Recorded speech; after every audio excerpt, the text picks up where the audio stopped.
나의 영원하신 기여 생명보다 귀하다. 나의 갈 길 다가도록 나와 동행하소서. 주께로 가까이 주께로 가오니 나의 갈 길 다가도록 나와 동행하소서. 세상 부귀 안일함과 모든 영예 버리고 험한 길을 가는 동안 나와 동행하소서. 주께로 가까이 주께로 가오니 나의 갈 길 다가도록 나와 동행하소서.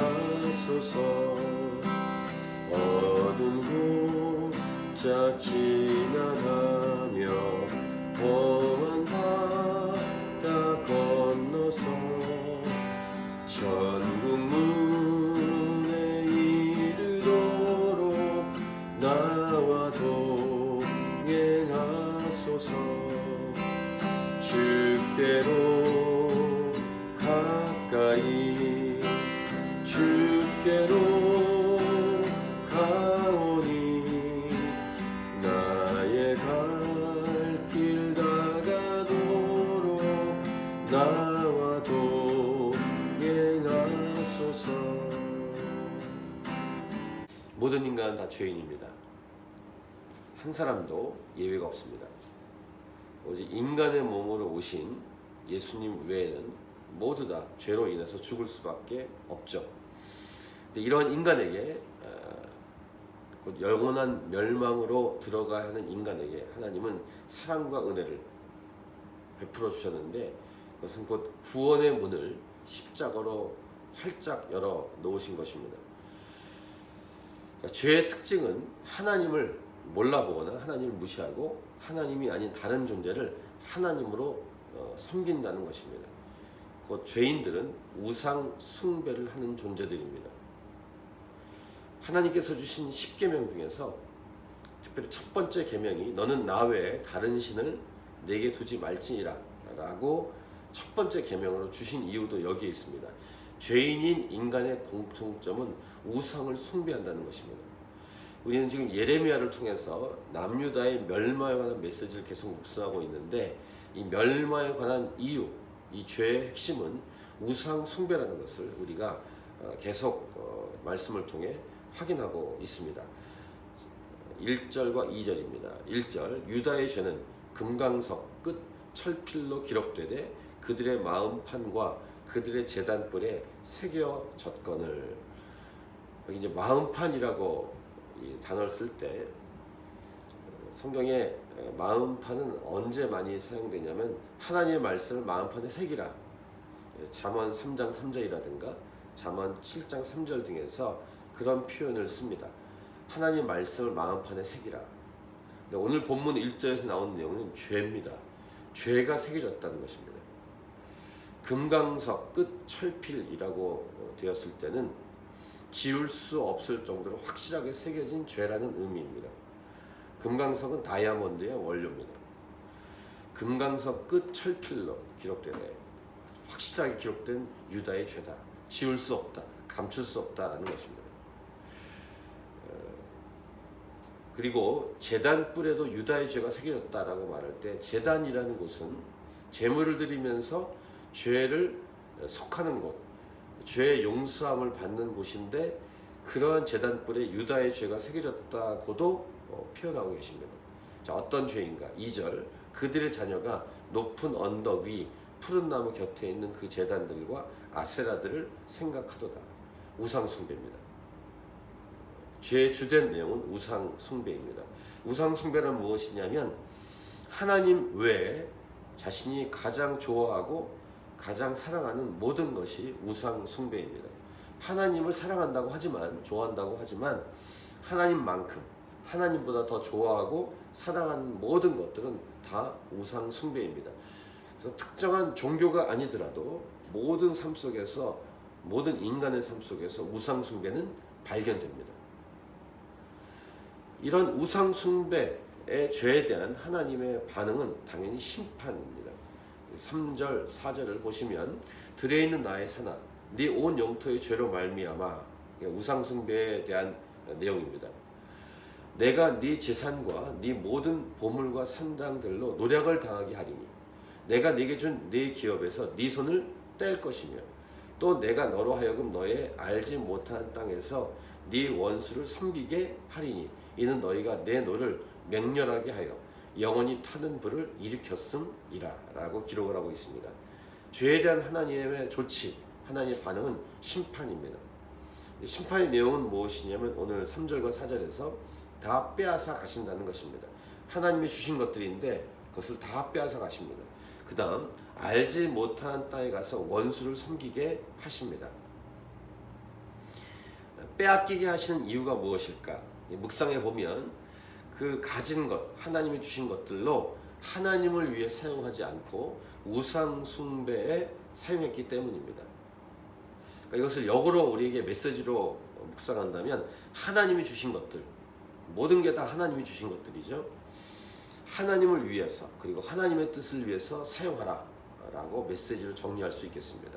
하나님께서 주신 것들을 하나님을 위해서 사용하고 하나님의 뜻을 위해 사용하라. 이것이 오늘 주신 첫 번째 메시지입니다. 오늘 본문을 역으로 뒤집어서 우리에게 주실 메시지가 이것입니다.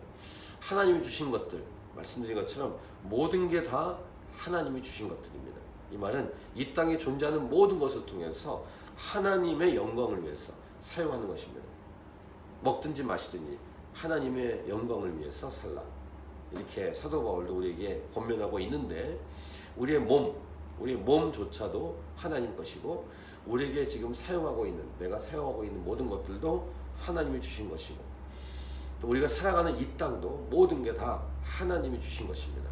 이 모든 것을 총동원해서 하나님의 영광을 위해 사용하는 것, 이것이 이 땅에 존재하고 있는 저와 여러분의 본분입니다. 그러면 하나님은 넘치도록 부어주십니다. 제대로 사용하기 때문에. 물론 넘치도록 부어주시지 않아도 괜찮습니다. 하나님 겁니다. 하나님 마음대로 주십니다. 그리고 주신 것들로 하나님은 테스트하십니다. 때로는 조금씩 주시면서, 때로는 잘 안 주시면서, 때로는 많이 주시면서 어떻게 사용하는지 보시죠. 잘못 사용하면, 곧 우상 숭배에 사용하면 빼앗아 가버리십니다. 이것이 오늘 3절 4절의 말씀입니다. 하나님은 얼마든지 주실 수 있는 분이십니다. 잘못 사용하면 빼앗아 가십니다. 하나님이 주시는, 허락하시는 것 중에 평안한 삶도 있습니다. 평안한 삶. 저희처럼 좀 자유롭게 신앙생활을 할 수 있는 나라, 호주 같은 나라에서 살게 하셨다면 더욱더 주신 평강과 자유로 하나님을 섬기고 예배해야 될 것입니다. 하나님이 주신 것을 하나님을 위해 쓰지 않으면 말씀, 우리는 본문에 있는 것처럼 빼앗아 간다는 사실을 오늘 말씀하시는데, 이 평안한 삶을 하나님이 아닌 다른 존재를 위해 섬기면 하나님은 평안한 삶도 빼앗아 가시죠. 그래서 4절에서 또 내가 너로 하여금 너의 알지 못하는 땅에서 네 원수를 섬기게 하겠다라고 말씀한 것입니다. 평안하고 자유롭게 살아가는 삶에서 마음껏 하나님을 예배하면 좋았겠지만 그렇게 하지 않았을 때 억압과 속박과 그 다음에 포로 생활을 하면서 불편하게 만드십니다. 이 말씀, 이 4절의 후반부 말씀과 함께 또 내가 너로 하여금 너의 알지 못하는 땅에서 네 원수를 섬기게 하리니 라는 말씀과 함께 5절 6절이 같은 맥락의 내용으로 이어집니다. 여호와께서 이와 같이 말씀하시니라. 무릇 사람을 믿으며 육신으로 그의 힘을 삼고 마음이 여호와에게서 떠난 그 사람은 저주를 받을 것이라. 그는 사막의 떨기나무 같아서 좋은 일이 오는 것을 보지 못하고 광야 간조한 곳 건건한 땅 사람이 살지 않은 땅에 살리라. 그렇죠. 원수를 섬기게 되고 간조한 곳 건건한 땅 사람이 살지 않은 땅에 살게 하실 하나님. 가난하고 부족하건 풍부하건 좋은 조건이건 간에 하나님을 섬겨라. 하나님을 섬겨야 할 것을 우리에게 말씀하십니다. 부어주시고 풍족하게 할 때도 하나님을 예배하고 하나님의 뜻을 위해 살아가고, 부족해도 없는 것 같아도 하나님을 의지하고 하나님을 위해 살아가라. 이런 말씀을 우리에게 주시는 것입니다. 하나님을 의지하고 하나님을 위해 살아가는 자에게 하나님은 어떻게 하시는가? 성경은 아주 분명하게 우리에게 말씀하시는데, 시편 1편의 메시지와 비슷한 내용을 오늘 주시죠. 7절과 8절입니다. 7절과 8절을 같이 읽겠습니다. 그러나 무릇 여호와를 의지하며 여호와를 의뢰하는 그 사람은 복을 받을 것이라. 그는 물가에 심어진 나무가 그 뿌리를 강변에 뻗치고 더위가 올지라도 두려워하지 아니하며 그 잎이 청청하며 가무는 해에도 걱정이 없고 결실이 그치지 아니함 같으리라. 아멘. 이런 말씀을 주십니다. 복 있는 사람처럼 하나님을 의지하는 사람에게 하나님은 형통하게 하시는, 놀라운 하나님의 은혜와 축복을 부어주시는, 메마르지 않게 하시는, 결실이 그치지 않게 하시는, 이렇게 부어주시는 풍족함을 주신다는 것입니다. 저는 이렇게 하신, 이렇게 부어주실 복의 하나님을 믿고 찬양하고 감사하고 믿습니다. 두 번째 메시지입니다. 하나님은 우리의 마음을 다 아신다는 겁니다. 속일 수 없다는 것입니다. 인간은 자신의 마음을 하나님 앞에서는 절대로 속일 수 없게 돼 있다라는 것입니다. 오히려 우리 자신이, 나의 마음도 내가 모를 수 있습니다. 근데 하나님은 다 아시는 전지전능한 분이십니다. 하나님 우리를 만드신 창조자이십니다.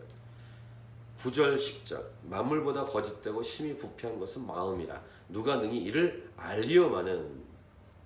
누가 이것을 알까? 이렇게 질문하고 답 10절 나 여호와는 심장을 살피며 폐부를 시험하고 각각 그의 행위와 그의 행실대로 보응하나니. 사람은 사람을 속일 수 있지만 하나님은 속일 수 없습니다. 내가 하나님을 섬기는지 우상 숭배하는지 나 자신조차도 모르고 넘어갈 수도 있지만 하나님은 아십니다. 하나님을 제대로 섬기고 있는지, 하나님을 제대로 예배하고 있는지, 하나님께 영광 올려드리고 있는지 하나님은 다 아십니다. 특별히 인간의 마음은 만물보다 거짓되고 심히 부패한 마음이다 라고 말씀하고 있습니다. 하나님은 우리 심장을 살피고 우리의 모든 행위와 행실대로 보응한다고 말씀하십니다. 이러한 하나님이시기 때문에 솔직하게 진솔하게 하나님 앞에 나아가 부르짖고 아뢰고 간구하는 것이 옳은 태도일 것입니다. 이것이 기도입니다.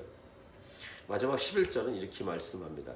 불의로 치부하는 자는 자고새가 낳지 아니한 알을 품음 같아서 그의 중년에 그것이 떠나겠고 마침내 어리석은 자가 되리라. 여기 이제 자고새는 자료에 의하면은 자기 알을 품는 게 아니라 다른 새 알을 품는다고 합니다. 근데 그 알이 이제 부화한 다음에 자고새, 그 알을 품은 자고새에게 오는 게 아니라 각자 길을 떠난다고 하죠. 뭐 당연합니다. 자기 엄마가 아니니까. 그러니까 좀 어리석다라고 말하는 상징으로 자고새를 예를 들고 있습니다.